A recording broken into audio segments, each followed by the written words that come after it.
Washington Post op-ed calling for President Joe Biden to step aside, writing, quote, unless Biden announces that he is not running for re-election, this quiet campaign against him will intensify, whether it comes from people who intend to challenge Biden in the primaries in 2024 or just to flex their muscles to discourage him from running again. Joining the conversation all morning long, Laffer Tengler Investments Chief Investment Officer and CEO Nancy Tengler, and National Taxpayers Union Executive Vice President Brandon Arnold. Nancy, your reaction to this, it's the people, essentially. We don't need who wrote this. It was Steve Eisenberg wrote this op-ed in the Washington Post, but the American people are telling Joe Biden not to run. That New York Times poll found 64% of Democrats want somebody else to be their candidate in 2024. Yeah, and I thought what was so interesting about that op-ed, Dagan, was that, you know, the author said that it wasn't that the president wasn't a strong president, it's just that he's not getting credit for it. I think that's what the polls are for. And I can't understand why anyone is surprised that at 78, with some obvious cognitive issues, this president would be weak. So, you know, the wolves are circling very early.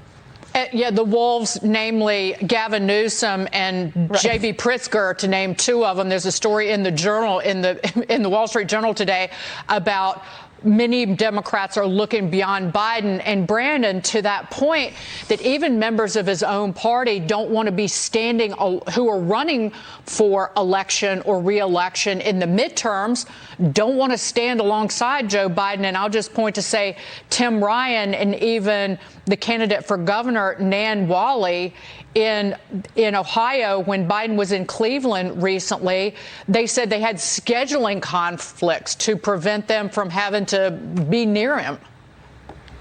Yeah, I'm sure that's very, very likely. But in truth, what this op-ed said was what everyone in Washington has been saying for a long time, and that is this president is an albatross around the necks of Democratic candidates right now. And there's two things that are dragging down Democratic candidates. It's Biden and it's inflation.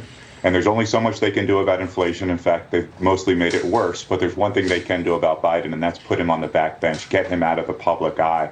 And the sooner they do that, the more quickly they do that, the better Democrats are going to fare this November. Nancy, I'm going to add this before we move on to markets as we get this show rolling. It's not Biden that's the problem. He may be doddering and kind of out of touch and confused often.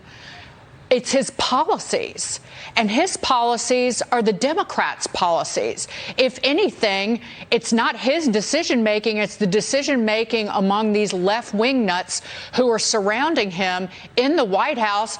And by the way, the Democrats are worried about Biden in their midterm election. They've been in control of the House and the Senate for the last 2 years. This is a disaster of the Democrats' making, not Biden. They're just trying to use him as a scapegoat. Right.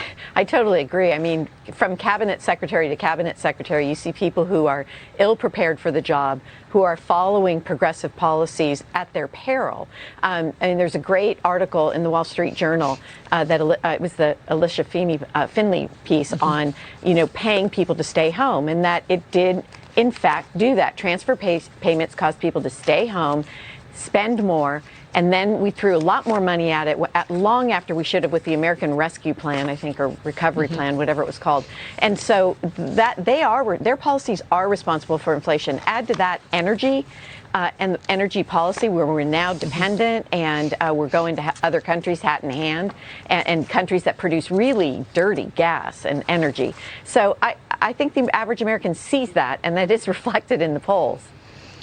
Indeed, Nancy, indeed. We're just getting started this morning. Can't wait to spend the morning with, well, Brandon and Nancy, but everybody tuning in. Coming up, the recession threat.